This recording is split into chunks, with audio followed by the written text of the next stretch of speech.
They should emulate one thing, that you can be leader of your people and still be leader across the nation.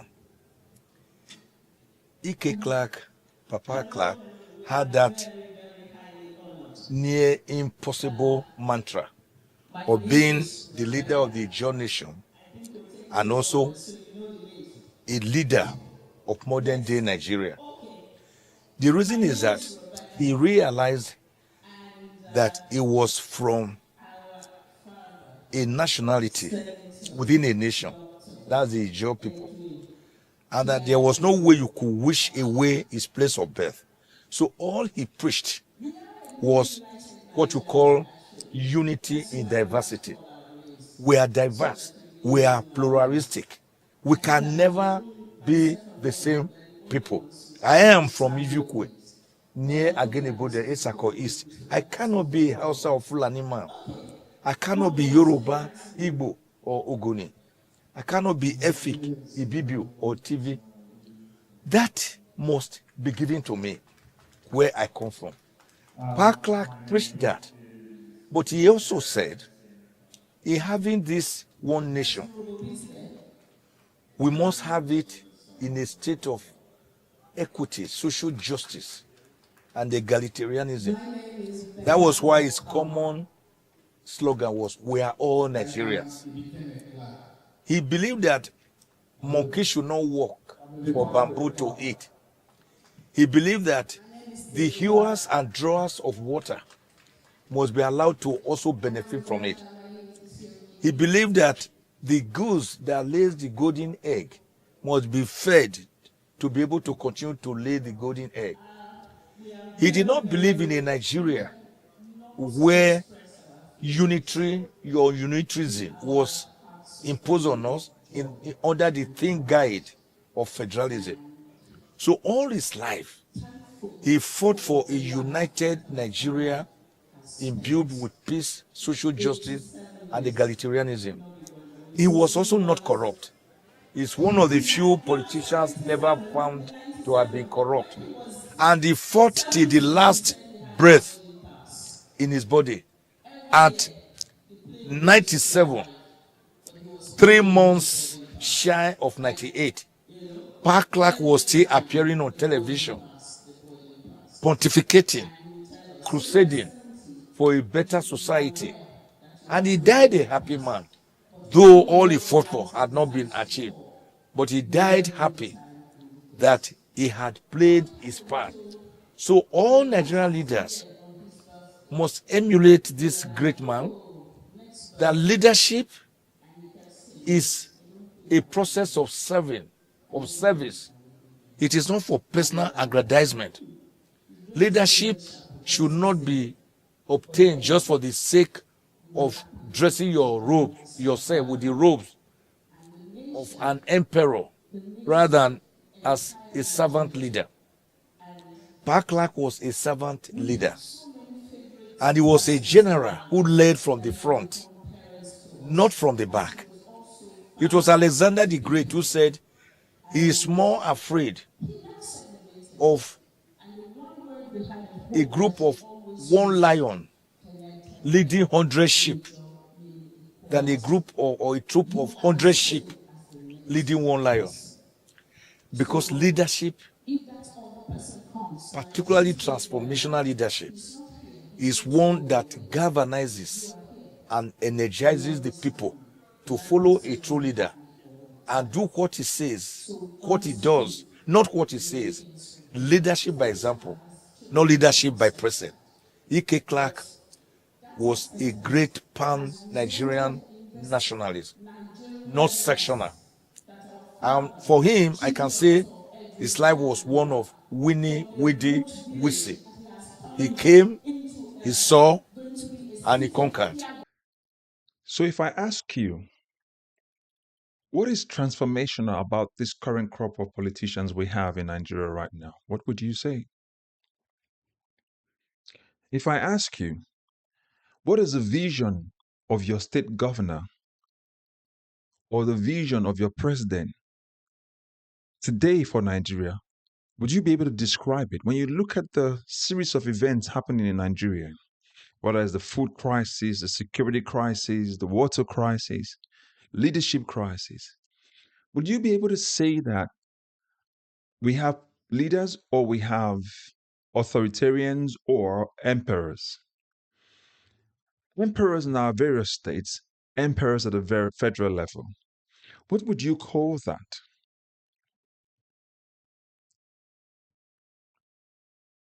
So in Michael Zerkomo's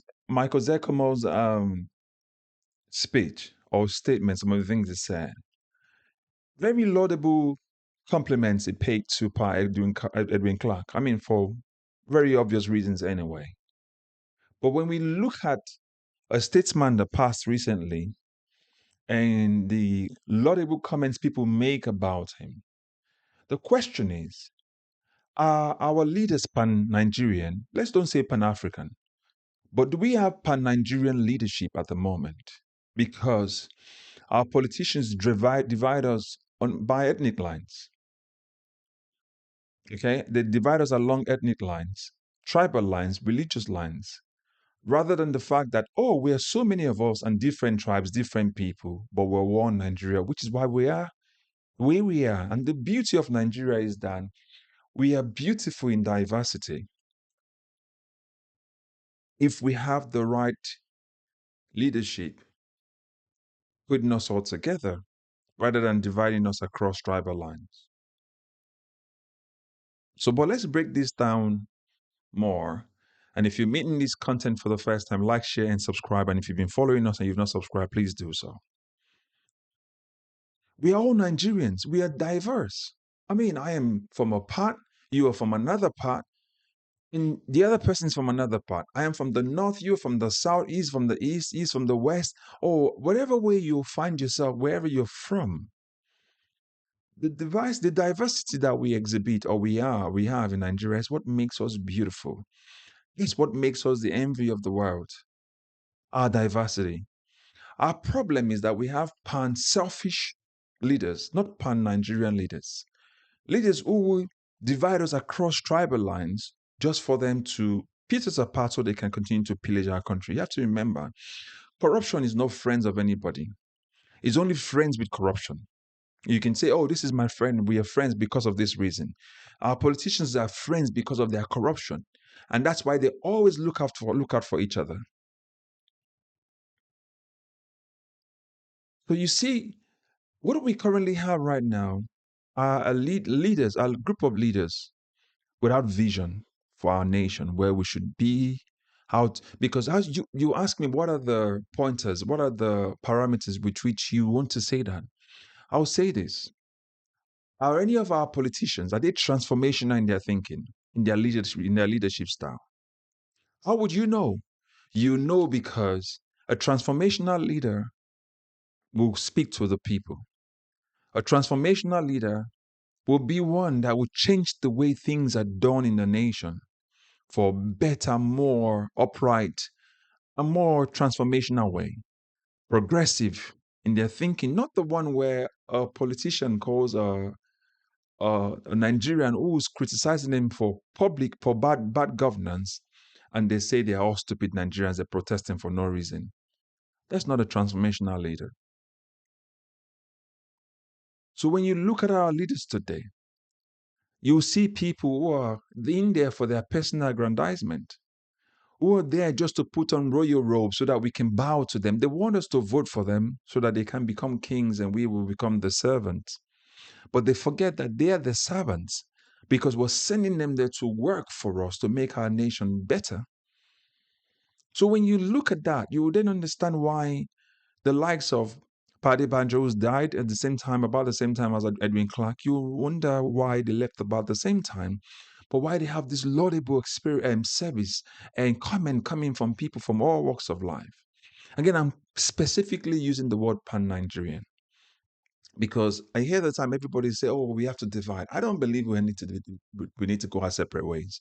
I think we just need the right sort of leaders who takes the Igbo man, the Yoruba man, the Hausa man, the Ibibio man, the Delta man, the Eto man, and put them together and say, You speak this language, you speak this language, you have this culture, you have this culture. Let's fuse them all together and make our world better and let the world see how beautiful we are, because that's what makes us beautiful. I eat the food coming from the north, you eat the food coming from the south. That's what makes Nigeria better, not the division. Because the division that we see in Nigeria only benefits a certain number of people, the people who are pillaging our country. So we don't have leadership of service. We have leadership of selfish, leadership of personal gain. That's why you see them coming, they steal. Look, Okowa has been accused recently of about 1.3 trillion, they say. Yahya Bello, billions. Akpabio, the Senate president, had a case in court with EFCC. But until he became the Senate president, it was in court. But by the time he became the Senate president, the case just died all of a sudden. And the man rides in envoys now, the number three person in the nation. The president himself has issues with his entire existence. But yes, those are the kind of people that are leading us. When you have questionable characters leading the nation, the only way they can lead is to get people to be divided so that the focus is not be on them, but on the people. We are diverse, we are different, but we are beautiful together. Those are the kind of leaders we need. Transformational leadership style, where I say, I come from where I say I come from, you come from where you say you come from, and we work together. And the truth is this, I lived among different types of Nigerians, and we all live harmoniously together. But when our politicians want to divide us, they tell us that Lagos State only belongs to the Yorubas, and then they pit us along that line. The one from the north tells them, no, you're the Muslim, you should be better. And then they start to kill each other. For who benefits from it? The politician. So these are the things we need to start calling out. So I'm actually putting out this video today just to explain to all of you as we work towards 2027. We want a very beautiful egalitarian society where there's equity and justice for all, where there's equity, everyone with equal rights and opportunities, where it's not, it just got nothing to do with man, no man. We want something where you have a political egalitarian society where we have equal rights to contest for the same position, and whoever the people want will say yes. Economically, too, the same thing. We have opportunities, and also in our social lives as well. Social egalitarianism, that's what we want. Economic one too as well. Equal opportunities for all of us. It doesn't matter where you find yourself. You deserve it. And that's why I keep saying, don't let the politicians use you to fight the other person. Don't let your politician from the north use you to fight your brother from the south. Don't let them. It's only for their personal gain. It's only for their personal gain. Your brother from the north and the south, the east and the west are not your problem. The problems are your politicians. Because when they steal, they tell you, don't look at me. Look at the other guy from the other side of the nation. So let's work towards a better country come 2027. We need the right set of leaders. And those are the kind of people we should look at. Look out for their policies. Look at what they have planned for you as a people. And from there on, we can take it on. Nigeria deserves better. Again, I say you deserve better. And your children deserve better. Again, if you're meeting this content for the first time, like, share, and subscribe. And if you've been following us and you've not yet subscribed, please do so. I will catch you up in the next video. As always, God bless you. Bye-bye for now.